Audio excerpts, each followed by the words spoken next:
Good morning, good evening, good afternoon, ladies and gentlemen. My name is Louis, and this is Road Productions. Now, before we get into the news, let's check out the market. So the fear and greed right now is sitting at 21. I'm gonna scroll down for you guys so you can see the coins if you're interested in. Pause it. Okay, moving on. The first article I have for you guys says Saylor strategy made 1.3 billion Bitcoin purchase last week. Okay, now Bitcoiners celebrate as the network produces its 20 millionth coin. So remember, there's only 21 million for those who don't know. So this is the last mile for them. Oil retreats from 25% surge as G7 weighs emergency reserve release. All right.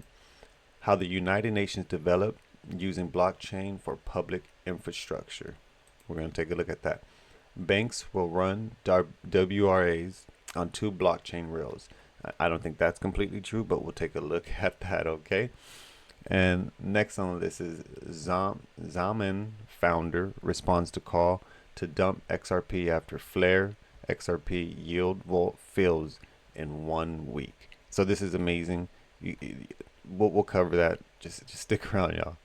Okay. Next on the list and last for you guys today is Nasdaq and Kraken are building 24/7 tokenized stock trading, and we've covered this before in previous episodes. So if you guys haven't seen it, make sure you head over to my page and check it out. Okay.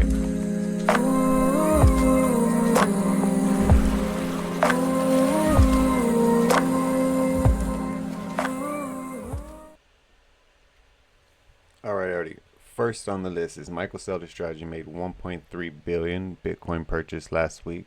Now, I don't know if this has anything to do with the rest of the articles we're going to cover today, but today is the 9th. Okay, so basically the company now holds 738,731 Bitcoin purchased for about 56 billion and roughly 50 billion at current price, just shy of the 68,000 mark.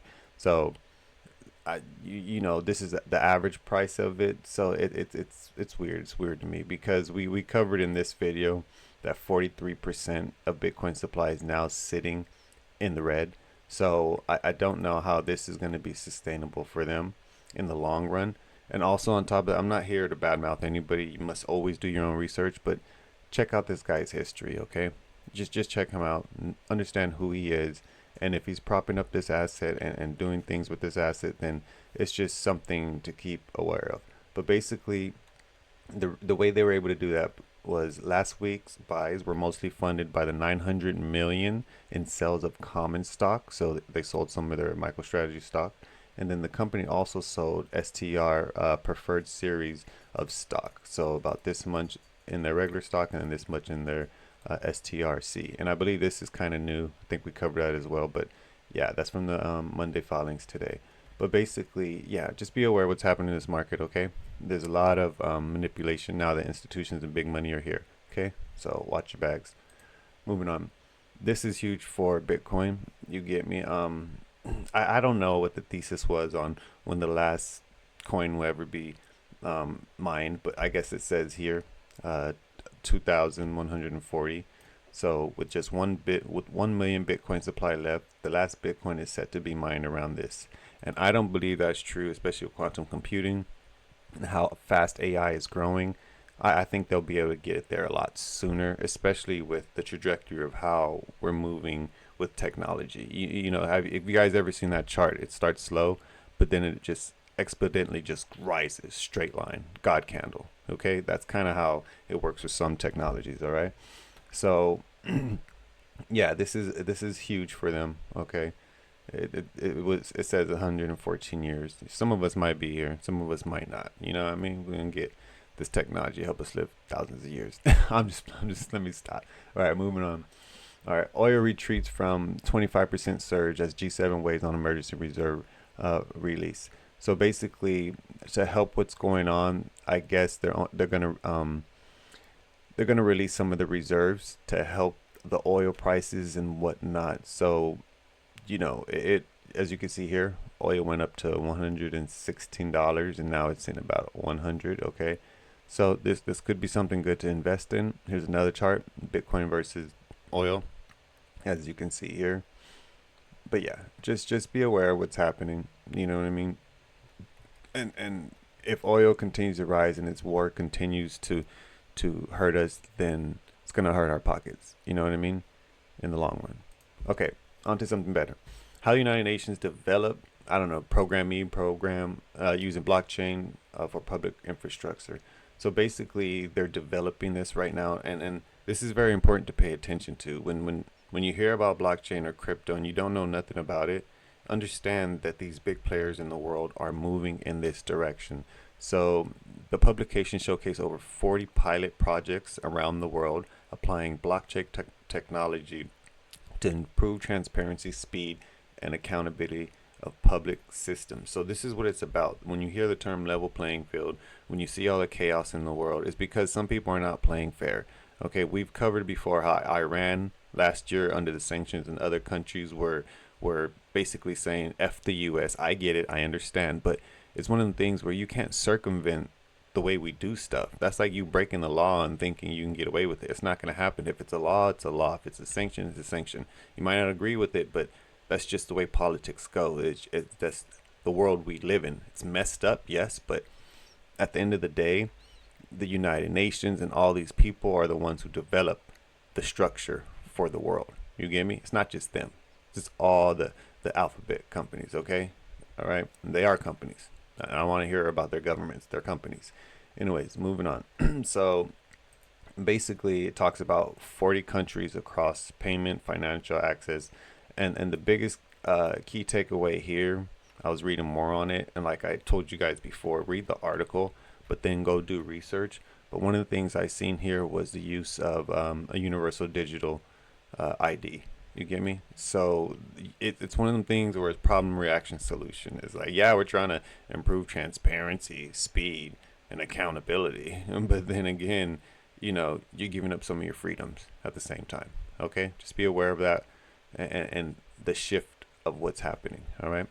Moving on. So this kind of relates back to what we just covered, but it says here, banks will run WRAs on 2 blockchain rails. I don't think it's going to be on 2 blockchain rails. It's going to be on many of them, but the ones that survive, you get me? But basically, Canton is one of them. If you don't know what Canton is, this is what Canton is.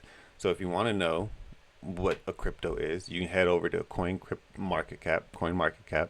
All right, find the coin you want up here in this search bar, and then after that, you go to About. Okay, and the About tells you everything you need to know. Now, if you don't understand this, then you can go search it somewhere else. Okay, it's all about you doing your own work and research when it comes to this. Okay, so basically, this is saying that this will be one of them. I'm not gonna say this is gonna be good or bad. I'm just saying do your research. Not financial advice, but I hold this. Okay, moving on. So basically, yeah, we cover this as well. So WRAXY.XYZ, okay, tells you the online metrics. And as we said before here, this is just growing. Okay, this is just growing. So, and like we said, it smallly grows and then boom, God candle, exponentially, all the way up.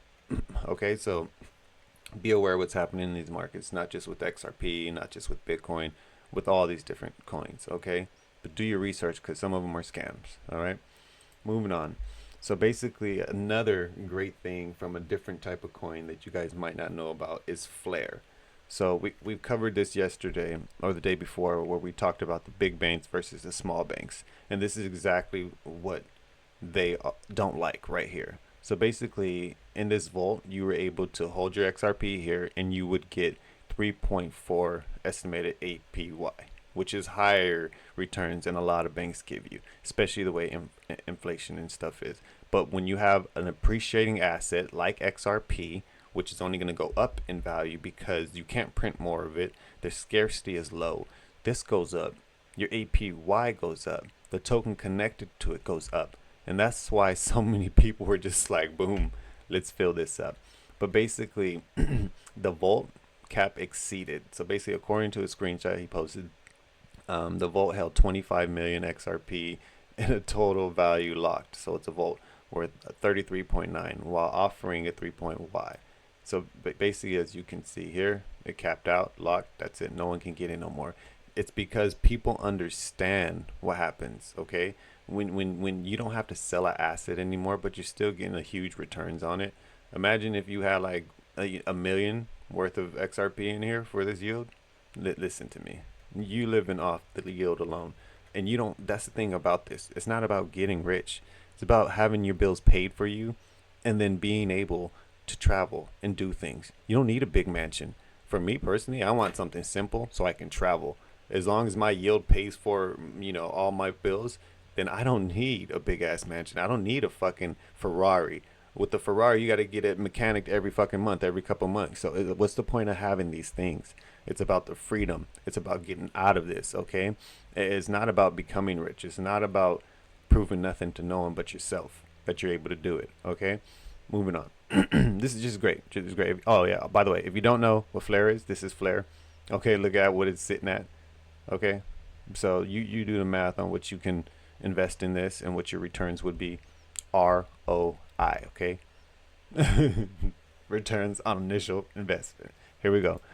So basically, NASDAQ and Kraken are building 24/7 tokenized economy. So, stock trading. So basically, like, this goes back to the other articles. This is going to be RWAs all day. But basically, we've covered this where people want to be tribal about stocks and crypto and what's better and the old bank versus the new bank and the old gods. It's going to be on the same field. It's going to be transparent for everyone. I just don't get it when some people want to argue these facts, but maybe it's just me. But Nasdaq has partnered with Kraken to build tokenized stocks trading platform targeting global investors. Kraken X stock framework, which already has a 25 billion transaction volume, will serve as a settlement infrastructure. The deal follows a similar move by ICE and Coinbase in the same week. So we covered the ICE and Coinbase thing. If you guys don't know what I'm talking about, you can go to here in my profile and check it out. But basically, they're making these systems interoperable. Okay, so like gold, all these assets. Okay, if you guys don't follow 24 Hours Crypto, he does a great job at getting the information from the people's mouth. Okay, so you guys follow him, check him out. All right, he's a great leader in this community. Some of the other people I can't really speak for, but moving on. The ICE last week, ICE partnered with the company New York Stock Exchange. That's a chalk. Sorry about that. But ICE is Intercontinental Exchange. Okay, so basically they made a strategic investment in OKX at a 25 billion valuation. So this is great for everything and everybody, and this right here, this information helps me solidify what's happening. Okay, you go here. I didn't put no type of parameters for any type of like scams, hacks, or breaches. But if you just go down the daily news of what's happening, you can see here that there's so much happening with scams and hacks and breaches. Why?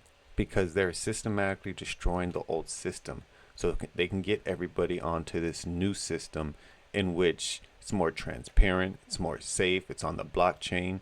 Like when a hack goes on the blockchain, it really can't happen. If you understand how blockchain technology works and how the blocks work, it verifies the information in the previous block. So you would have to go through all the previous blocks and hack all that information. But once a block closes, it's kind of like a vault, and each block is its own vault. So you understand that they are, having all these things happen. DOJ's involved. You get me? We got healthcare. We got banking system, government. You know what I mean? So it's like, listen, they're doing this on purpose. You got police officers scamming people and stuff like that. Money and gambling. It happens all the time. But my point being with these, crypto industry / blockchain hacks and things, it's different. It's a whole different ball game. I love you guys. Make sure you stay tuned for the next news. I'm Miss Louie. Peace.